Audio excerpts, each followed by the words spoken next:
నమస్తే, welcome to Telugu రాజ్యం special story. చట్టం ముందు అంతా సమానమే, కానీ మేము కొద్దిగా ఎక్కువ సమానం. చట్టాలు ఎదుటి వాళ్ళని శిక్షించడానికే, కానీ తమ బోటి వారికి ఏం వర్తించవు. ఆ మాటకొస్తే మేం చెప్పిందే చట్టం, రాసిందే శాసనం అన్నట్టుగా ఉంది రామోజీ గ్రూప్ సంస్థల్లో ఒకటైన మార్గదర్శి ఫైనాన్షియర్స్ వ్యవహారం. ప్రజల నుంచి అక్రమంగా డిపాజిట్లు స్వీకరించారనే ఆరోపణలు ఎదుర్కొంటున్న మార్గదర్శి ఫైనాన్షియర్స్ దాని నుంచి బయటపడడానికి కొత్త కొత్త పోకడలకు పోతోంది. కోర్టు ముందు వింత వింత వాదనలు వినిపిస్తోంది. ఇన్నాళ్ళు తాము స్వీకరించిన డిపాజిట్స్ అన్నీ కూడా సక్రమమైనవే అంటూ వాదించుకుంటూ వచ్చిన మార్గదర్శి ఇప్పుడు ప్లేట్ ఫిరాయించింది. రిజర్వ్ బ్యాంక్ నిబంధనలకు విరుద్ధంగా డిపాజిట్లు స్వీకరించడం తప్పే అని పరోక్షంగానే అంగీకరిస్తూ ఆ పాపం మాత్రం తమది కాదంటోంది. హెచ్యుఎఫ్ కర్తగా రామోజీరావు డిపాజిట్లు స్వీకరించారు కనుక దానికి ఆయనే బాధ్యుడని చెప్తోంది. ఆయన మరణించారు కాబట్టి ఇక ఈ కేసులో వాదనలు కొనసాగించడం అనవసరమని ఆ కేసులన్నీ కొట్టేయాలని కోరుతోంది. ఈ వాదనకు సపోర్టుగా తెలంగాణ, ఆంధ్రప్రదేశ్ ప్రభుత్వాలు కూడా కోర్టులో వాదనలు వినిపించడం మరింత విడ్డూరంగా ఉంది. నిబంధనలకు విరుద్ధంగా డిపాజిట్లు స్వీకరించారని రిజర్వ్ బ్యాంక్ కేసు పెట్టినా ఏ ఒక్క డిపాజిట్దారు నుంచి కూడా మార్గదర్శిపై ఫిర్యాదు లేనందున ఈ కేసును ముగించేయాలని ఆ ప్రభుత్వాలు వాదన వినిపిస్తున్నాయి. భవిష్యత్తులో డిపాజిట్దారుల నుంచి ఏవైనా కేసులు నమోదైతే కనుక వాటిని రిజర్వ్ బ్యాంక్ చూసుకుంటుందని, ఇక ఈ కేసును ముగించాలని అవి కోర్టులో మార్గదర్శికి అనుకూలంగా తమ వాదనలు వినిపించాయి. అంటే తెలంగాణ ముఖ్యమంత్రి రేవంత్ రెడ్డి, ఆంధ్రప్రదేశ్ ముఖ్యమంత్రి చంద్రబాబు నాయుడు ఈ కేసు నుంచి మార్గదర్శిని బయట పడేయడానికి తమ అధికారాలను వినియోగించి రామోజీపై తమకున్న భక్తి ప్రపత్తులు చాటుకున్నారనే విమర్శలు వినవస్తున్నాయి.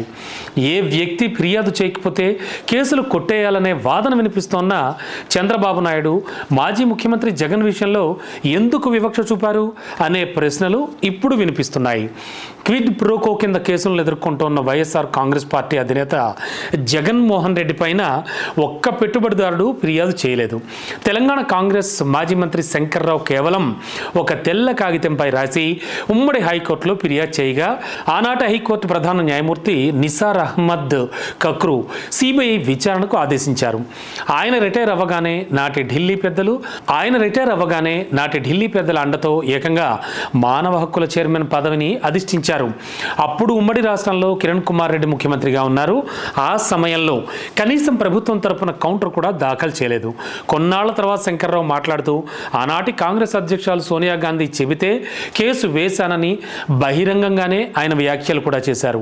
టీడీపీ అధినేత చంద్రబాబు ఆదేశాల మేరకు శంకర్రావు పిటిషన్లో కింజారపు ఎర్రన్నాయుడు ఇంప్లీటెడ్ పిటిషన్ కూడా వేశారు. ఆ తర్వాత ఎర్రన్నాయుడు చనిపోయారు, వైఎస్ రాజశేఖర రెడ్డి చనిపోయారు. ఇంప్లీటెడ్ పిటిషన్ వేసిన ఎర్రన్నాయుడు చనిపోయాడని కానీ సోనియా గాంధీ చెబితే కేసు చేశాను అని చెప్పిన శంకర్రావు చెప్పిన మాటలను కానీ కోర్టు పరిగణలోకి తీసుకోలేదు. జగన్మోహన్ రెడ్డి తన తండ్రి చనిపోయినా, టీడీపీ నుంచి కేసు వేసిన ఎర్రన్నాయుడు చనిపోయినా ఇప్పటికీ కేసులు ఎదుర్కొంటున్నారు. అయితే రామోజీరావు పైన డిపాజిటర్లు ఎవరూ కూడా ఫిర్యాదు చేయలేదు కనుక మార్గదర్శి కేసును కొట్టేయాలని ఏకంగా రెండు రాష్ట్ర ప్రభుత్వాలు హైకోర్టులో విన్నవించడం విడ్డూరం కాక మరేమిటి అనే వ్యాఖ్యలు వినిపిస్తున్నాయి. ప్రజల డిపాజిట్లు పోయినా ప్రభుత్వానికి సంబంధం లేదు అని ప్రభుత్వాలు అఫిడవిట్స్ దాఖలు చేయడం చాలా వింతగా ఉందని అంటున్నారు. అయితే రామోజీరావు మరణంతో సంబంధం లేకుండా నిబంధనలు ఉల్లంఘించిన ఈ కేసును కొనసాగించాలని రిజర్వ్ బ్యాంక్ స్పష్టంగా హైకోర్టులో అఫిడవిట్ వేసింది.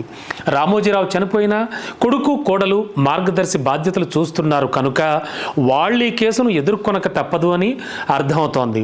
ఎవరో ఎక్కడో చిన్న దొంగతనం చేసినా, ఓ చిరుద్యోగి 1000 రూపాయలు లంచం తీసుకుంటూ పట్టుబడ్డా, ఓ ఇంట్లో ఎవడో సత్తు గిన్నె ఎత్తుకుపోయినా చర్యలు తీసుకోవాలని, కఠినంగా శిక్షలు వేయాలని గగ్గోలు పెట్టే నాయకులకు మార్గదర్శి చేసింది తప్పని తెలియదా?